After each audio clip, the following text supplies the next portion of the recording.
Gracias, señor presidente. Bueno, primero agradecer el acompañamiento de un proyecto que me parece que tiene algunas particularidades para resaltar, ¿no? La intención y el objetivo de compartir información entre la provincia y la nación, lo cual simplificaría bastante lo que muchos nos quejamos de pronto de lo que es engorroso desde el punto de vista de las políticas tributarias. El ejemplo de los monotributistas, los pequeños con ingresos brutos.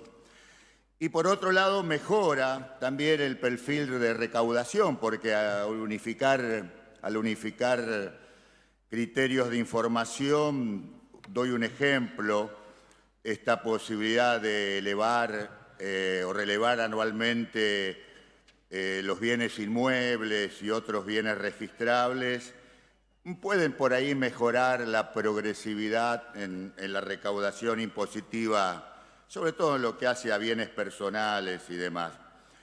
Un dato que no es menor, algo que se ha discutido mucho en este recinto, el consenso permite incrementar alícuotas al sector financiero. Creo que esto es un instrumento que las provincias ojalá puedan aprovechar. Me parece que es razonable en función de que fue uno de los sectores concentrados que más ganó en los últimos años. Me parece que no es un dato menor, lo mismo que la unificación en los criterios sobre patente automotores y demás. Me parece que estas cuestiones simplifican y mejoran la recaudación. Además, el consenso plantea un endeudamiento sustentable, prohíbe endeudarse en moneda extranjera, bueno, salvo con organismos multilaterales de crédito en función de proyectos específicos, también obviamente los asumidos previo al consenso. Y creo que eso está bien como criterio para las provincias y para la nación, porque tiene que ver con esto que viene padeciendo la nación y que significó la renegociación con los acreedores privados de la deuda, la renegociación que se está haciendo con el Fondo Monetario Internacional, y a partir de lo que está ocurriendo en el mundo, creo que también esto va a ayudar a fortalecer los saldos en las balanzas en la balanza comercial y en todas las vinculadas al comercio exterior. Me parece que el consenso potencialmente tendría tres beneficios: una mejor administración del sistema de recaudación nacional, una recomposición de los recursos propios de las provincias y la disminución del endeudamiento en moneda extranjera. Me parece que no son temas menores a partir de lo que significa la recaudación para las provincias, lo que significan las deudas de las provincias y sobre todo lo que es el endeudamiento de la nación en términos de moneda extranjera. Hay que destacar los compromisos comunes que tiene la nación y la provincia en este consenso, ya que la nación pone a disposición herramientas que van a colaborar en la recaudación tributaria de las provincias.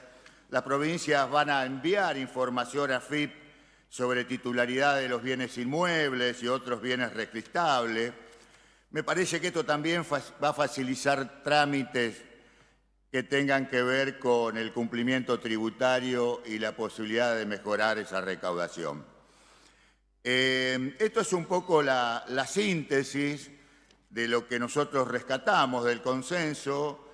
Creo que, a diferencia de otros, hay dos o tres datos que son alentadores y que tienen que ver con el sistema financiero y la posibilidad de gravar con más alícuotas, el control de lo que es el endeudamiento externo, la emisión de títulos públicos por parte de la provincia Y algo que la Argentina tiene de asignatura pendiente es que es la simplificación de la recaudación tributaria tanto nacional como provincial. Así que bueno, por este motivo y estos fundamentos nosotros votamos el proyecto que vino con media sanción del Senado. Bueno, no, en esto indudablemente, si bien yo tengo que agradecer la voluntad, nos queda algún sabor amargo por las modificaciones que ha tenido el proyecto que vino con la media sanción del Senado, que era un poco lo que nosotros pretendíamos que se trate y se vote. Pero bueno, yo quiero destacar algunos objetivos de la política tributaria que ha planteado el gobierno provincial. Primero, que tuvo muy en claro el diagnóstico de lo que significó para el sector productivo y para las contribuyentes en general la pandemia. ¿Por qué digo esto? Porque si bien hay aumentos en impuestos como el inmobiliario, tanto rural o urbano, ninguna de esas actualizaciones en promedio superan el índice de precios previsto para el 2021. Ese índice de precios está pensado en un 29% y los promedios de aumento del inmobiliario rural y el mobiliario urbano son mucho menos.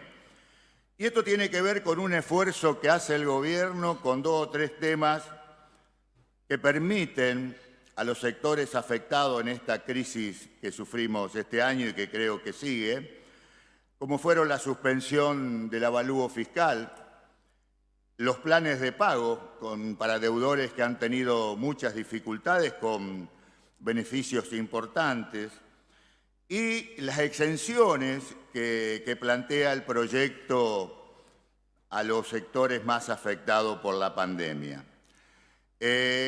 Como medida que tienen que ver con la progresividad y con la posibilidad, ¿no es cierto?, de, como decíamos recién, de poder recaudar más en aquellos sectores que tienen que ver con la concentración. Bueno, nosotros disentimos y hemos discutido y cada uno tendrá la razón, pero nos parece que el impuesto al tema digital y el impuesto al juego online tenía que ver con cobrar alícuotas a un sector, sobre todo el online, que ha crecido, y a lo digital, que ha crecido mucho en función de esa pandemia.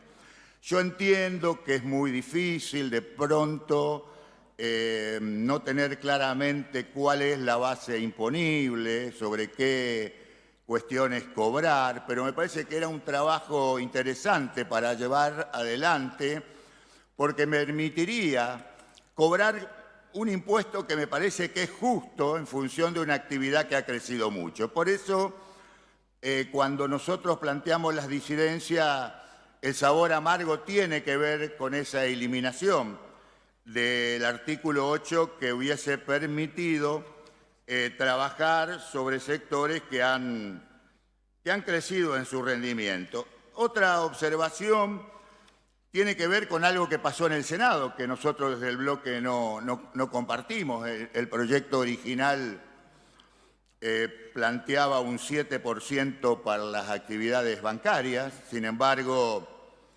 se vuelve al 5,5% aquellas actividades que tienen que ver con resultados que no superen los 6.000 millones de pesos. Y la actividad financiera dio buenos resultados más allá de la facturación de cada banco. Por eso nos hubiese gustado sostener y mantener el 7%. A ver, los resultados de las 9 entidades bancarias del país en el último año crecieron en un 182%. Pero además, un dato que tiene que ver con la región. Los bancos que más ganaron en la Argentina En la Argentina el 5,9%, en Perú el 2,9%, Uruguay 2,8%, Brasil 2,6%. Un promedio de ganancia del 2,6%. Sin embargo, nosotros concedemos una porción de la recaudación a bancos que tienen ese resultado y menor a 6.000 millones. Volviendo un poco a la cuestión de los inmuebles, yo les quiero decir que en términos de promedios, el aumento del inmobiliario ronda en el caso de los inmuebles urbanos en algo así como el 22%, en términos de promedio de incremento el 24% para el rural, es decir, que estamos hablando de 7 y 5 puntos menos en términos de inmobiliario. Seguramente que algunos esto de plantear reducción del avalúo fiscal y bajar la alícuota se contradice con lo que puede llegar a pensar o lo que podemos llegar a pensar desde el bloque. Lo que también tenemos claro es que tanto el valor inmobiliario de los inmuebles urbanos o rurales, producto de la crisis, han caído en términos de valor. Por eso que creo que es acertado no aumentar demasiado y significativamente ese inmueble. Por eso, señor presidente, creemos que es un proyecto de política tributaria que ha contemplado los sectores afectados por la pandemia, con esa exención que va de septiembre a marzo de 2021, que ha contemplado a los sectores productivos como el como el impuesto inmobiliario rural, pero que además intentó cobrarle a los que más tienen. De pronto en el Senado hubo alguna modificación vinculada al sistema financiero y lamentablemente acá, bueno, nos vamos con un sabor amargo porque creo que todo lo digital y todo lo del juego tiene que tener una tasa importante desde el punto de vista de la alícuota porque han sido sectores que se han beneficiado sobremanera en este último año de crisis. Simplemente eso, gracias por el acompañamiento en términos generales, más allá de las disidencias y las diferencias que podemos haber planteado. Gracias, señor presidente.